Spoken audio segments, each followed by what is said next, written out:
দশম গ্রেড সহ ৩ দফা দাবি আদায় ও শাহবাগে পুলিশি হামলার প্রতিবাদে দেশের সব সরকারি প্রাথমিক বিদ্যালয়ে আজ রবিবার থেকে অনির্দিষ্টকালের কর্মবিরতি শুরু করেছেন সহকারী শিক্ষকরা।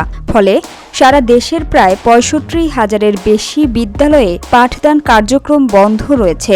একই সঙ্গে কেন্দ্রীয় শহীদ মিনারে অবস্থান কর্মসূচি অব্যাহত রাখার ঘোষণাও দিয়েছেন তারা।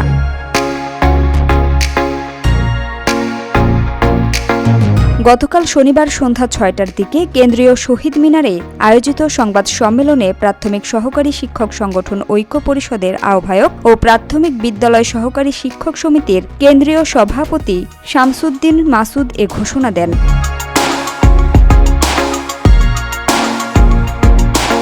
তিনি বলেন, দাবি বাস্তবায়ন ও পুলিশের হামলার প্রতিবাদে আমরা রবিবার থেকে সারা দেশের সব প্রাথমিক বিদ্যালয়ে পূর্ণদিবস কর্মবিরতি পালন করব। একই সঙ্গে শহীদ মিনারে অবস্থান কর্মসূচিও চলবে।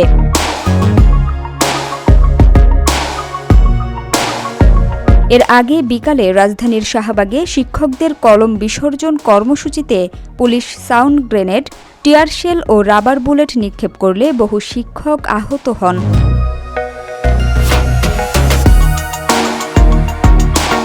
ঘটনার পর শাহবাগ এলাকা ছেড়ে শিক্ষকরা ঢাকা বিশ্ববিদ্যালয় এলাকায় আশ্রয় নেন। প্রত্যক্ষদর্শীরা জানান, সাউন্ড গ্রেনেড বিস্ফোরণের পর অনেকেই অসুস্থ হয়ে পড়েন।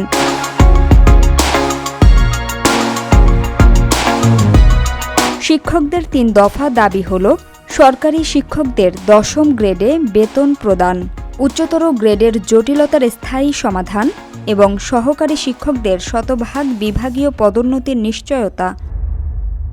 Samia Sultana, GBC television.